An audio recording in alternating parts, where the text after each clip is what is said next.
ఏ నిమిషానికి ఏమి జరుగునో ఎవరు హించెదరు. సీతం వచ్చిందే కైక. నన్ను కైకంట వింటే మందరా. పోనీ చొప్పునది శూర్పణకొచ్చిందే కౌసల్య.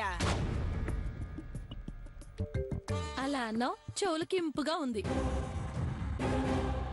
రాకూడలా నా కొడుకు పెళ్ళామా?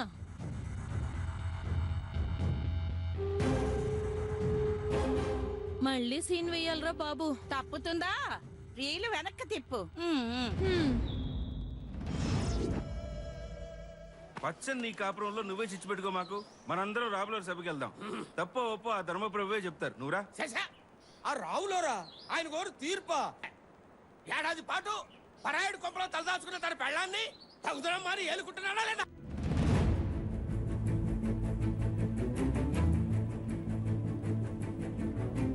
ఇంచుమించు ఇలాంటి మాటలే ఎక్కడో విన్నట్టుంది కదూ.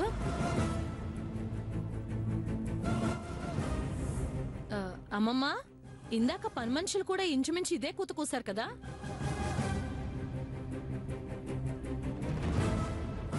ఒకడెవడో సీతమ్మ లాంటి నీ మీద కన్నేసి రావణాసురులా ఎత్తుకుపోయి 4 రోజులు 4 ఉదయాలు 4 సాయంత్రాలు 4 రాత్రులు వాడితో పాటే ఉంచుకొని నీతో ఎన్నో పంచుకొని చివరికి వదిలేశాడు. ఆహా అని వాళ్ళంటున్నారు కదమ్మా. అంటే అవన్నీ మీరు నమ్ముతున్నారా? అయ్యయ్యో, నేను కన్నతల్లి లాంటి అత్తమ్మనమ్మా. నేను నమ్మడం లేదు. ఏమమ్మా లోకమా, నువ్వేమంటావు? నీ కోడలు నిప్పు కావచ్చు, కానీ ఎత్తుకెళ్ళినోడు నిప్పు కాదు కదా. ఖచ్చితంగా చెడగొట్టే ఉంటాడు.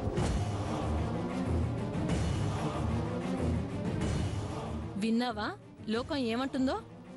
ఎవరు ఏమనుకున్నా ఎలా ఊహించుకున్నా నేను పట్టించుకోను. వాడు గాని నా మీద చెయ్యి వేస్తుంటే వాడి ప్రాణమైనా తీసుండేదాన్ని, నా ప్రాణమైనా తీసుకునేదాన్ని. నా గురించి మీకు తెలీదా? అబ్బే, నేను కాదని చెప్పట్లేదు కోడలా. కన్నతల్లి లాంటి అత్తమ్మను కదా. నువ్వు పూజకు పనికొచ్చే పువ్వులాగే తిరిగొచ్చావని నాకు తెలుసు.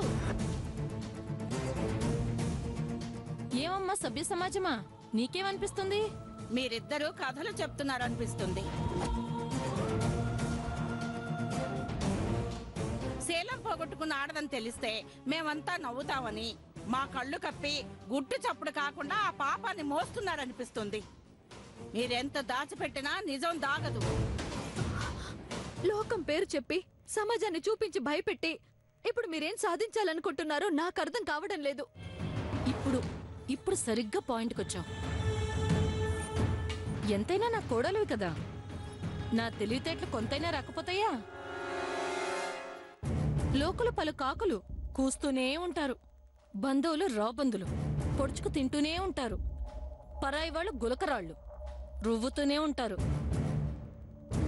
కానీ నువ్వు 4 రోజులు వేరే వాడి దగ్గర ఉండొచ్చావనే సంగతి నా కొడుక్కి తెలియదు కదా.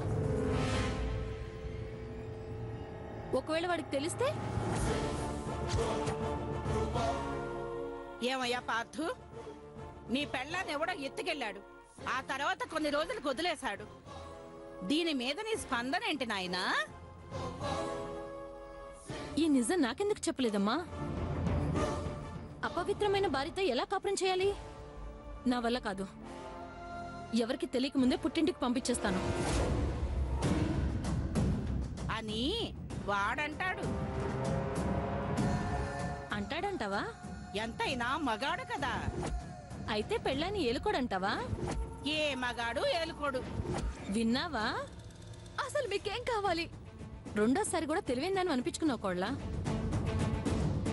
ఈ నిజం నీ మొగుడు చెవును పడకూడదు అంటే, వాడు నిన్ను బయట గెంటేయకూడదు అంటే నువ్వు 2 పనులు చెయ్యాలి. ఏంటవి? మొదటిది, ఈ హోమాన్ని ఆఫ్ చేయించాలి. రెండోది, వేరు కాపురం సంగతి పూర్తిగా మర్చిపోవాలి.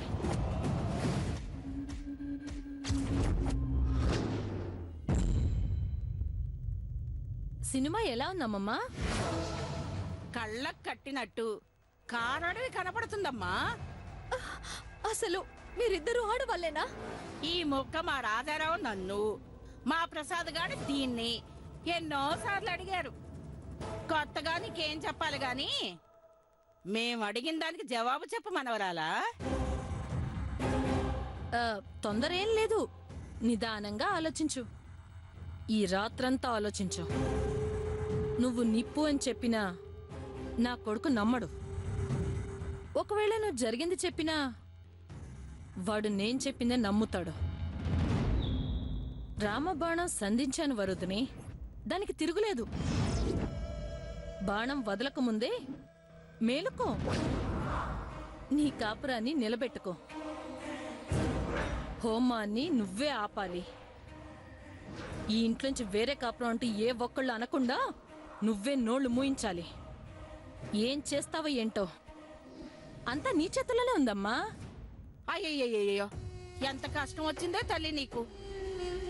సీతమ్మోర్లా అడవులు అలో లక్షణ అంటూ తిరగాల్సిన కర్మ పట్టింది. మేం చాలా మంచివాళ్ళం తల్లి, మనసున్న మహారాణులం. నువ్వు ఈ 2 పనులు చేసావనుకో ఏ సినిమా ఉండదు.